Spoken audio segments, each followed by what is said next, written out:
Dans cette partie, nous allons voir comment créer un indicateur qui nous permettra de voir la corrélation entre deux marchés.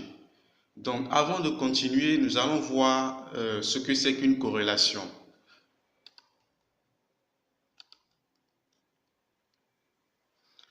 Ce qui nous permet de définir une corrélation est le coefficient de corrélation. Le coefficient de corrélation est un outil statistique permettant d'évaluer l'intensité d'interdépendance entre deux variables ou plusieurs, ou plus précisément l'intensité de leur relation linéaire. Par définition, le coefficient de corrélation aura toujours une valeur comprise entre moins 1 et 1.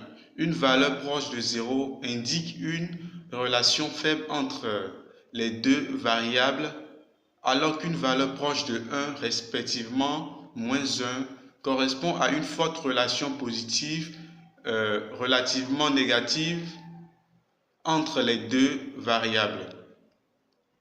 Alors, nous allons revenir à notre éditeur. Donc, notre objectif, c'est d'afficher la corrélation entre deux marchés. Donc, premièrement, nous allons mettre plot. Nous allons mettre corrélation.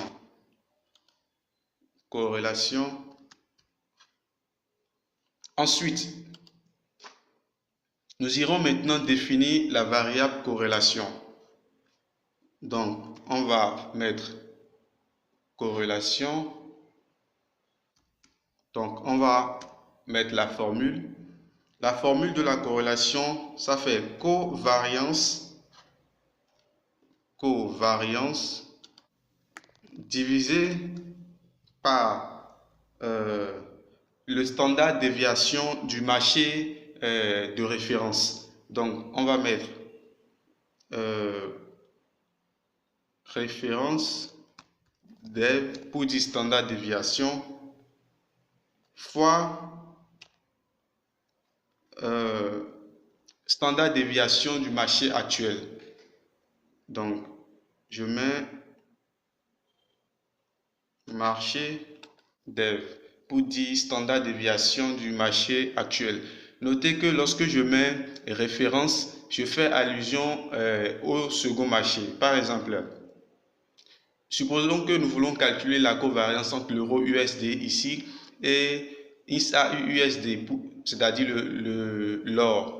Donc, quand je mets référence ici, je fais allusion à l'or.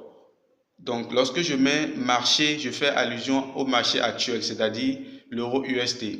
Donc, ici, lorsque je mets référence standard déviation du marché de référence, c'est pour dire, par exemple, l'or. Donc, ici, c'est le marché actuel. Donc, là, c'est la formule. Ici, je vais mettre une parenthèse. Donc là, c'est la formule de la corrélation. Donc, dans cette formule, on peut remarquer que on n'a pas, voilà, le code nous souligne covariance, référence, déviation et marché standard déviation. Donc, on ira chercher maintenant la covariance. Donc, d'abord, avant de continuer, je vais commenter, je vais mettre corrélation.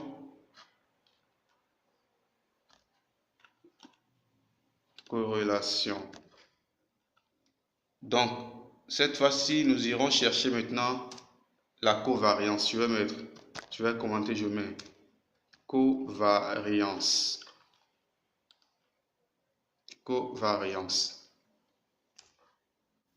Donc, la formule de la covariance, c'est une fonction prédéfinie qui nous permettra de le faire. Donc, je vais copier simplement covariance ici et je vais mettre ça là. Sa formule, ça fait array. C'est une fonction prédéfinie qui nous permettra de le faire. Pardon, je mets la array.covariance. Voilà. Donc, on a ID1, ID2. ID1, c'est le tableau du marché actuel. Donc, je mets array, je vais mettre array actuel pour dire marché actuel. Ensuite, je vais mettre array pour dire le tableau du marché de référence. Donc, array référence. Voilà. Donc, avant de continuer, je vais maintenant définir standard déviation du marché de référence. Donc, je vais mettre ici, je vais commenter et je mets standard déviation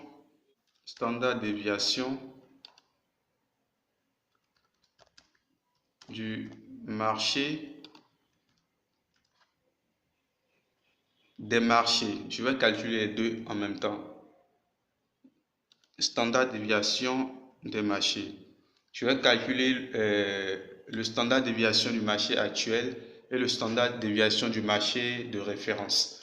Donc, c'est aussi une fonction prédéfinie qui nous permettra de le faire. Donc, il me suffit d'abord de copier ici. Voilà. Je colle ça là et je vais le définir. Ça fait array point standard déviation, voilà, du marché de référence. Donc dedans je vais mettre l'ID du tableau. Le tableau n'est pas encore créé, on ira créer le tableau plus tard, mais je vais d'abord mettre l'ID du tableau. Donc je vais pré-créer le tableau. Donc je mets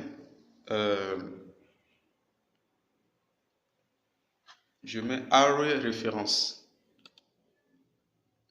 Array référence. Ensuite, je vais mettre standard déviation du marché actuel. Donc, je vais juste copier. Ici, je vais changer en mettant actuel. Voilà. Ici, je vais changer aussi. Je vais mettre actuel. Pardon. Je vais mettre array actuel. Voilà. Donc, on peut remarquer que, donc ici, je peux remplacer, je vais plutôt, ici j'avais mis marché, standard déviation, marché dev, ce qui veut dire la même chose que ceci. Maintenant, pour corriger, je vais simplement mettre ça et je vais coller ça ici simplement. Voilà. Donc, on va continuer. La suite est de créer l'array référence et l'array actuel. Donc, pour créer ça, je viens en haut ici, je mets array. D'abord, je vais commenter. Je mets création des arrays. Donc, les arrays veulent dire des tableaux. Array veut dire tableau. Donc, je mets array, création des arrays. Le premier array à créer, c'est array actuel. Donc là, je mets, voilà. Et je vais utiliser la fonction prédéfinie. Je mets array point.new underscore float. Voilà. Ensuite, je vais créer aussi pour le marché de référence. Donc, je copie ici.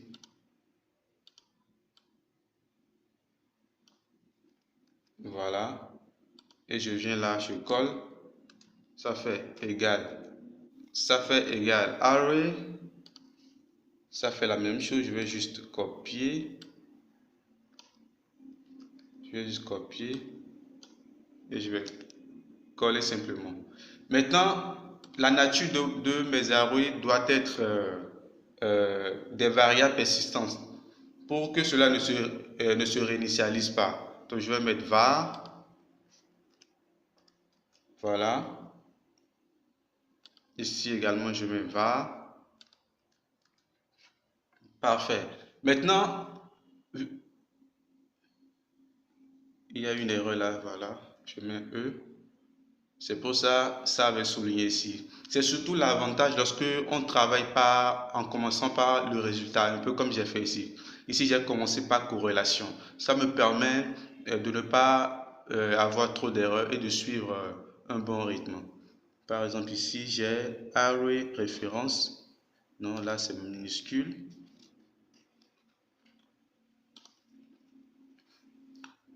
Voilà. Donc, ici, pour un array, pour créer un array, on a besoin de la taille. Donc, la taille, je voudrais que ce soit l'utilisateur qui va entrer cela. Donc, je vais mettre lookback.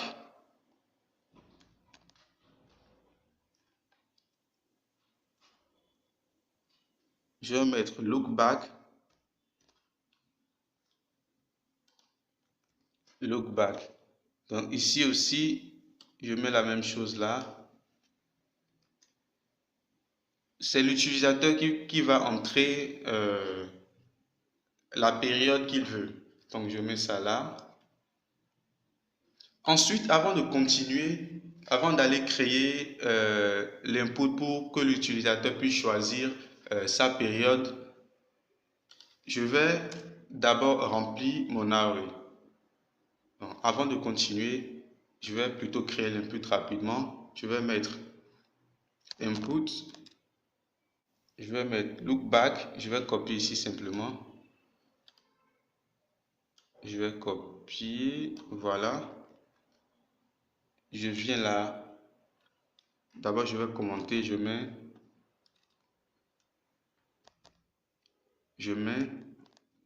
les inputs. Ensuite, je mets lookback égale. Ça va être input.int.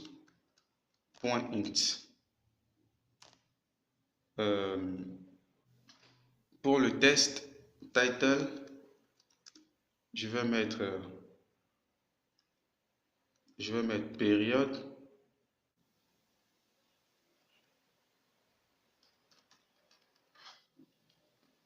Et la valeur par défaut, je vais mettre 20. Voilà. Ensuite, avant de continuer, je vais remplir mon tableau. Alors, le premier argument pour mon array, c'est la taille. Donc, la taille de mon tableau, je vais mettre lookback. C'est une variable que je vais définir pour permettre à l'utilisateur d'entrer lui-même la taille qu'il veut. Donc, je mets lookback. Lookback. Ici aussi, je mets lookback.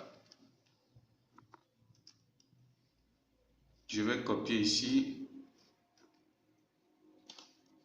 et je le colle. Je vais rapidement définir mon lookback. Lookback ici va être un input, c'est-à-dire je vais permettre à l'utilisateur de choisir la taille de son tableau lui-même, c'est-à-dire sa période. Donc là, je mets input.int.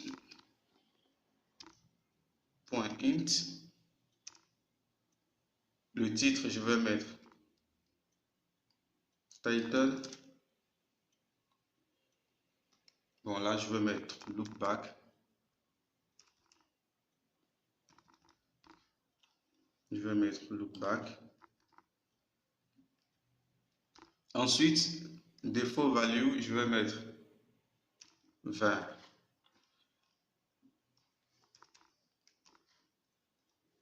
Maintenant, avant de continuer, ici, je vais ajouter des éléments au tableau. Donc, pour continuer, je vais supprimer des éléments de mon tableau et les rajouter encore. Donc, enfin, je vais remplir mon tableau. Donc, avant de remplir le tableau, il faut que je supprime des éléments du tableau et ensuite les rajouter. Donc, je mets D'abord, je vais commenter, je mets suppression des éléments. Donc, suppression des éléments, je vais utiliser la fonction prédéfinie qui est array point un shift. Voilà. Je vais rapidement vous montrer comment fonctionne cette fonction prédéfinie là. Donc, comme on peut le voir sur l'image ici, la fonction un shift fonctionne de cette manière-là. Le premier élément qui rentre dans le tableau ici, le premier élément est le premier qui sort. Donc ici, je suppose qu'on a 5 éléments dans le tableau. Le premier qui entre est le premier qui sort. On va supprimer le premier élément qui rentre et insérer un autre élément par la suite. Donc je reviens. Donc ici, je vais simplement copier ça. Voilà, je vais supprimer le premier élément du tableau, donc je copie, je colle ça là. Je fais la même chose pour arrow de référence. Voilà, je copie ça et je colle. Voilà. Ensuite, je vais ajouter maintenant des éléments à mon tableau. Je vais commenter, je mets ajout des éléments au tableau. Pardon, ici c'est array.shift. Array.shift. Voilà. Ensuite, je vais ajouter des éléments à mon tableau en utilisant la fonction array.push. Donc je mets array.push. Ça prend l'ID. Donc l'ID ici, le tableau, ça va être tableau actuel également. Donc je copie ça. Je colle. Je fais la même chose. Je vais remplir les deux tableaux. Souvenez-vous encore que les tableaux que je suis en train de remplir, il y a un qui est le tableau du marché actuel et l'autre est le tableau du marché de référence. Donc je mets ça. Ici, je vais mettre la valeur que je veux utiliser. Notez que le tableau que je suis en train de remplir actuellement, ce sont des valeurs en pourcentage qui doivent être dans le tableau. Donc là, je mets des valeurs, je veux maintenant insérer les valeurs en pourcentage. Ici, j'ai ciblé le tableau et maintenant je veux dire ici ce que je voudrais entrer dedans. Ce que je voudrais entrer dedans, ce sont des valeurs en pourcentage. Donc là, je mets référence. Non, je mets actuel change. Actuel change et ici je mets référence change. Référence change. Donc comme on peut le remarquer, il nous faut maintenant calculer le pourcentage de change actuel du marché actuel et le pourcentage de change du marché de référence. Donc ici on va mettre, je vais commenter, je mets calcul du pourcentage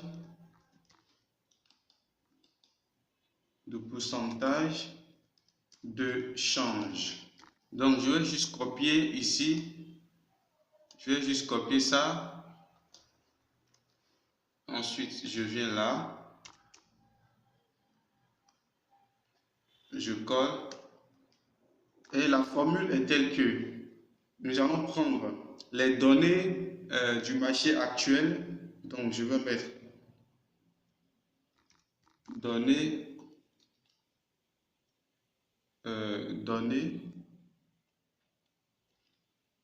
actuelles données actuelles, moins données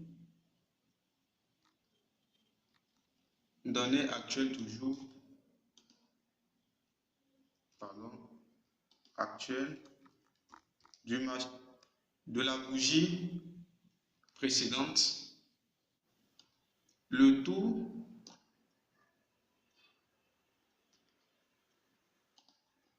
divisé par les données actuelles, toujours actuelles de la bougie. Je vais mettre, c'est actuel, voilà, de la bougie précédente. Ce n'est pas une formule à garder en tête, il suffit juste de comprendre de quoi il s'agit. Et le tout maintenant fois 100. Le tout fois 100.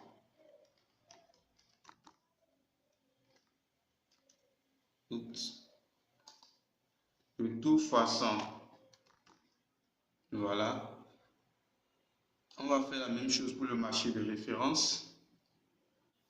Donc ici, je vais mettre référence, change, je mets données référence,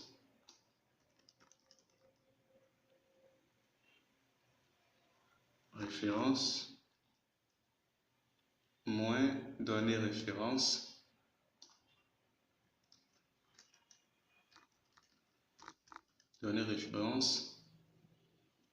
ici je mets référence, voilà. Donc il nous faut maintenant chercher, trouver les données actuelles et les données références. Donc données actuelles, ça va être la source. D'abord je vais commenter, je mets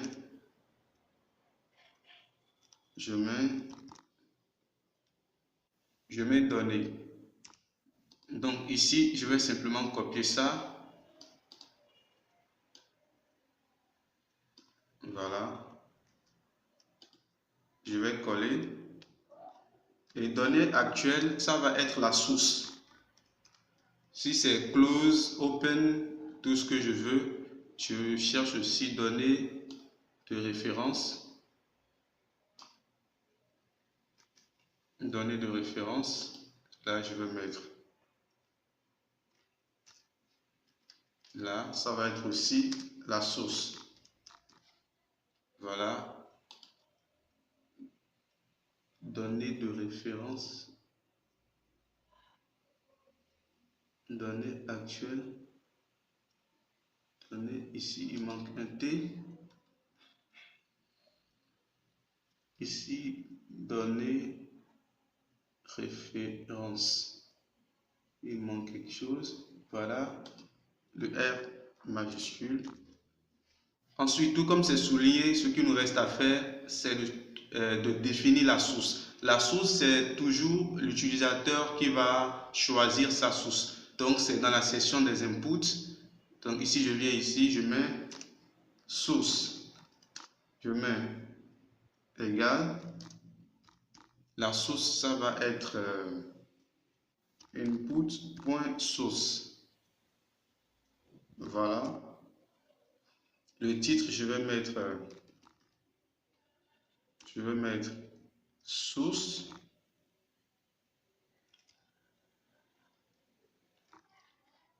Source et la valeur par défaut, value, je vais mettre close. Voilà. Ici, pour la source, je vais plutôt utiliser la fonction security. Puisque la source qu'on veut récupérer est depuis une autre paire, donc je vais utiliser la fonction source. Je vais utiliser la fonction security pour récupérer la source. Donc je mets request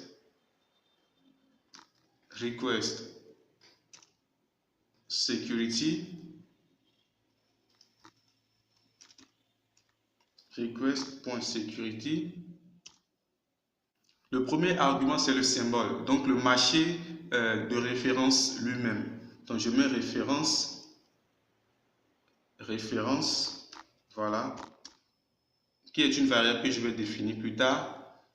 Le time frame, je vais mettre time frame égale time frame, point période.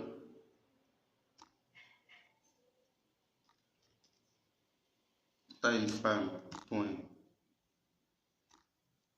période, voilà. Et le dernier argument, ça va être l'expression, ce que je veux retirer là-bas. Ce que je veux récupérer sur le marché de référence, c'est la source. La source.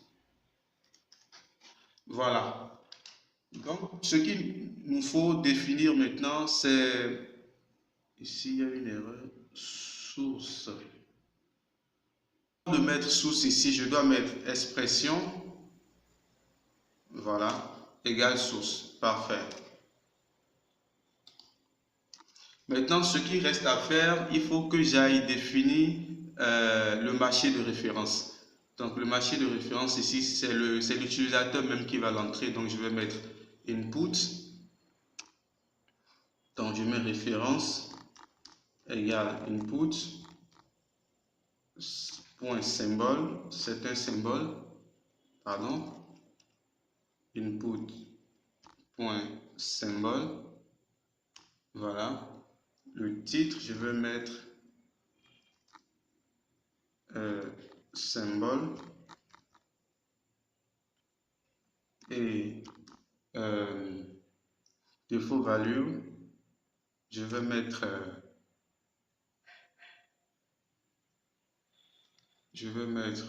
euro, non pardon, je vais mettre GBP USD. Voilà, ça c'est le default value.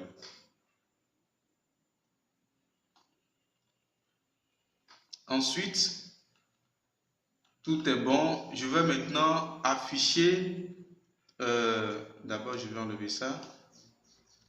À présent, il s'agit maintenant d'afficher nos indicateurs sur le graphique. Je voudrais afficher la covariance, le pourcentage de change, le pourcentage de change actuel et le pourcentage de change du marché de référence, mais aussi la corrélation. Donc, je vais mettre trois plots.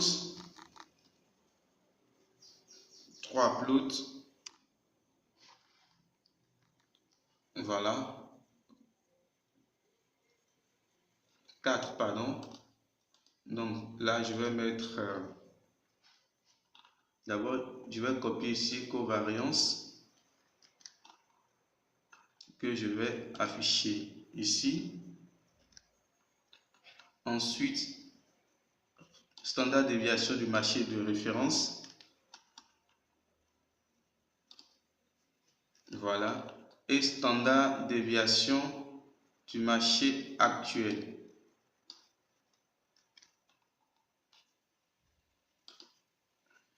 Voilà. Donc, je vais sauvegarder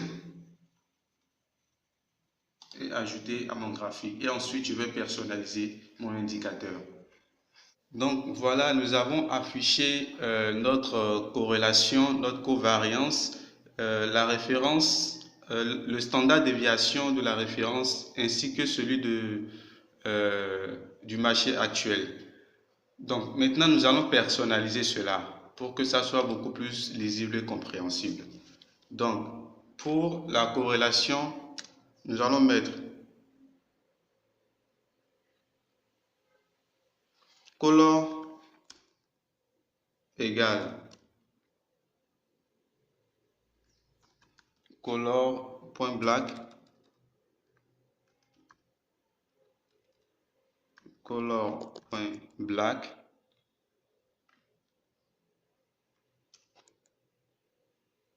line width, je vais mettre 2, style, je vais mettre plot.style, plot.style underscore step line. Voilà. Le titre, je vais mettre corrélation.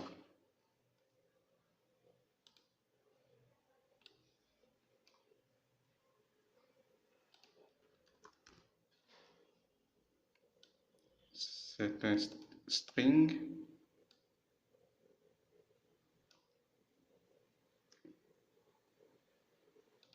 Voilà. Pour la covariance, je vais mettre color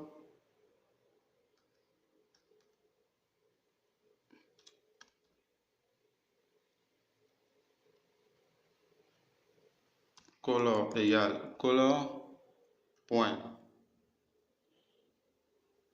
new et je vais prendre color point purple. Voilà. De transparence 0. Voilà. Ensuite, le style, je vais mettre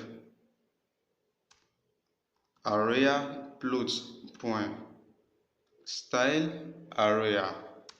Voilà. Maintenant pour référence de déviation,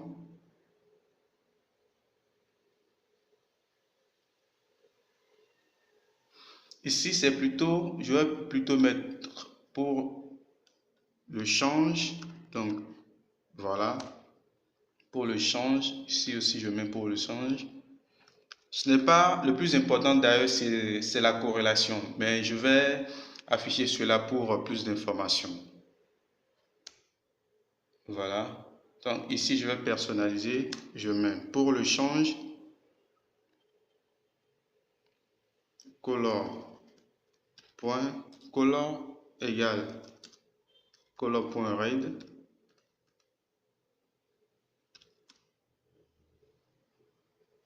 Style, je mettrai plot.style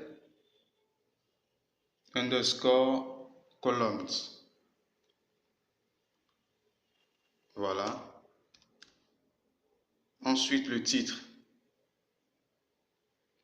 Le titre, title, je vais mettre marché référence. Voilà.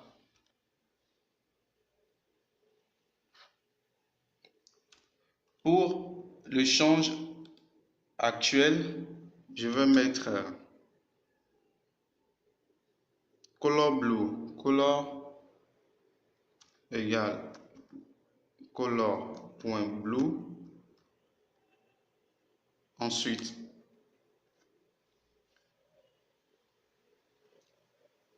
style, je vais mettre plot style histogramme. Voilà. Ensuite, je vais mettre line width. Je mettrai 4. Et pour finir, je vais mettre le titre. Je mettrai marché actuel. Marché actuel. Voilà, donc je vais afficher cela, je sauvegarde et je vois les modifications. Il y a une erreur à la ligne 39, ici. Ensuite, j'ai une virgule ici. Voilà, et je sauvegarde. Il reste une dernière chose que je dois faire. Je dois délimiter la zone. Donc je vais mettre H-line pour délimiter Je vais mettre H-line 1. Je mets le prix, price. Voilà. Je mets 0,1. Voilà. Ici, je vais supprimer 1. Voilà. Ici, je mettrai -1. Et ici, je mettrai 1. Je mettrai 0. Voilà. Ici, ça nous permet de voir lorsque l'indicateur passe, enfin l'indicateur est proche de 1 et de -1 ou de 0. Donc, ici, je peux personnaliser cela. Je vais mettre couleur, color égale color.black. Je peux mettre line width. Line width, je vais mettre 2.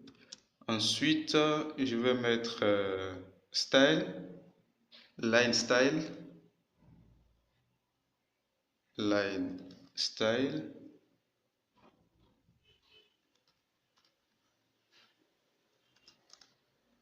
Égale. Donc là, je vais choisir H-line.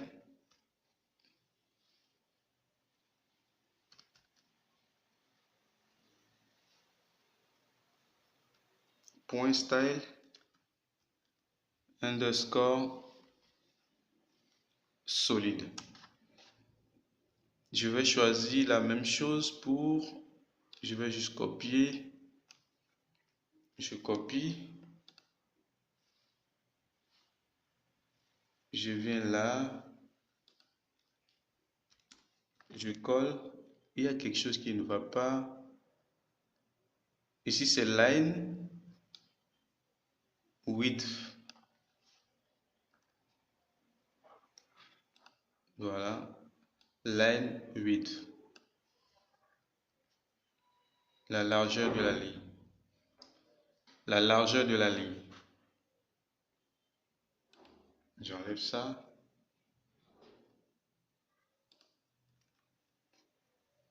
Voilà. Ici, je mets la même chose, mais je vais changer le style de la ligne. Ici, je vais mettre, je vais changer également line width.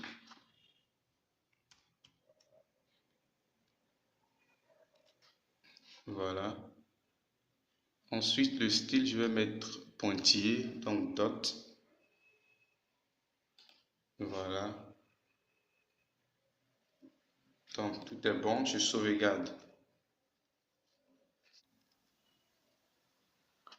Donc, voilà mon indicateur maintenant qui vient d'être délimité.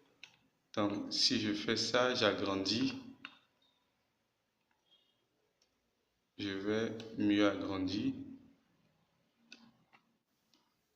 Voilà, on peut voir que ici, je vais enlever les autres indicateurs pour qu'on voit mieux la corrélation. Je viens dans Style,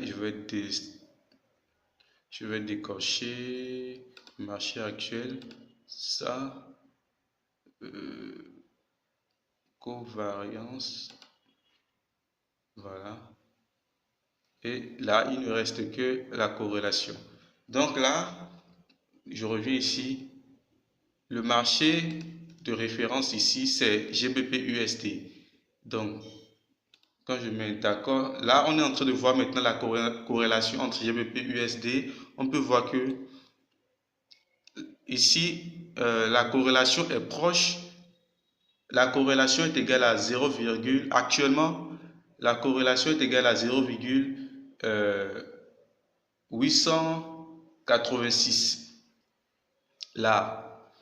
Donc, on peut dire que l'euro USD et GBP USD sont deux marchés corrélés. Donc, ça peut nous aider à prendre des décisions lorsque, par exemple, nous voulons trader l'euro USD. On peut le faire aussi sur le marché des stocks. des actions tout marché. Donc voilà notre indicateur qu'on vient de créer.